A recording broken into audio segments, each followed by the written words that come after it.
What is up, college sports fans, fellow members of Mountaineer Nation? This is Coos, and I'm coming to you straight from my basement here in wild and wonderful, almost heaven, West Virginia, and you are in Coos' Corner.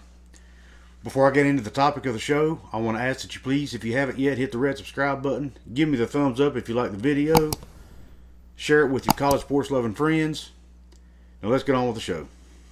Breaking news today about the college football playoff and how they're going to handle COVID with the outbreak of the Omicron and Delta variants that's going on right now in the country.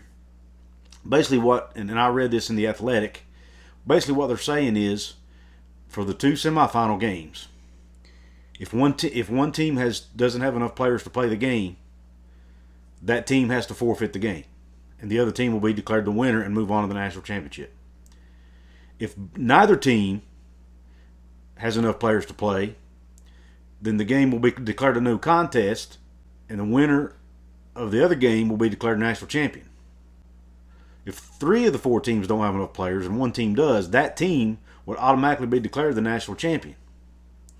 Now, if the two semifinal games are played, we get to the national championship game, which is scheduled for January the 10th, and then a team doesn't have enough players, they will try to reschedule the game for sometime during that week up to January the 14th. However, if they're not able to play the game by January the 14th, it won't be played. And if there's one team that still has enough players come January 14th, but one doesn't, the one who does have enough will automatically be declared national champion. If neither team in the CFP at that point has enough players to play the game, it will be declared a no contest, and there will not be a national champion crowned.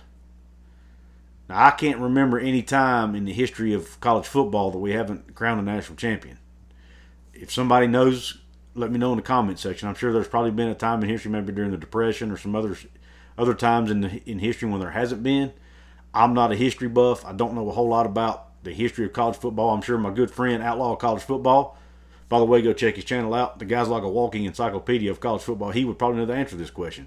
So Outlaw of College Football, if you're watching, let me know in the comments. If there's anybody else out there, let me know in the comments. Are there any other years that you can remember where there was not a national champion declared?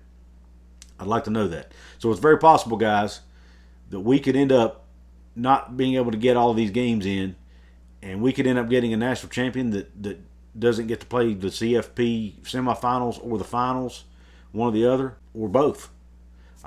So the key right now is if you're a football coach of one of these four teams of Alabama, Cincinnati, Georgia, or Michigan, if you can keep your players healthy as much as possible, then you've got a much better shot of playing in these games and becoming a national champion. Now, news also broke today that two of Alabama's assistants have tested positive for COVID. Bill O'Brien, the offensive coordinator, and their offensive line coach, Doug Marrone, have both tested positive. Not sure whether those guys will even be able to make the trip if they play or not. I know earlier in the week, Alabama went back to using their old COVID protocols from last year, where they're trying to keep distance from each other and they're limiting activities and things like that. So we'll see. We'll see where it goes. But I just want to break this news to you guys if you hadn't had a chance to hear it yet. I'll put the link to the Athletic article in there. Texas A&M has already backed out of the Gator Bowl. They were supposed to play that game against Wake Forest, is my understanding, based on what I read today, that the Gator Bowl is looking for a replacement for Wake Forest. I'm not sure how that'll work. Are they going to have to go find a team that has a losing record? Maybe a 5-7 team out there who missed a bowl bid. Not sure how that'll work. I'm sure Wake Forest won't be happy about that. But, look, at this point, they're going to be fortunate to even get to play the games and everybody remaining healthy. Well, listen, let me know what you think about the video. I want to get this out to you guys if you hadn't had a chance to hear it yet. Like I said, I'll put the link to the Athletic article in the description box. Be on the lookout for my membership. You'll be able to join my channel if you want to support me that way. Keep an eye out for that. And once again, please hit the subscribe button if you haven't. Give me the thumbs up if you like the video. Share this with your friends.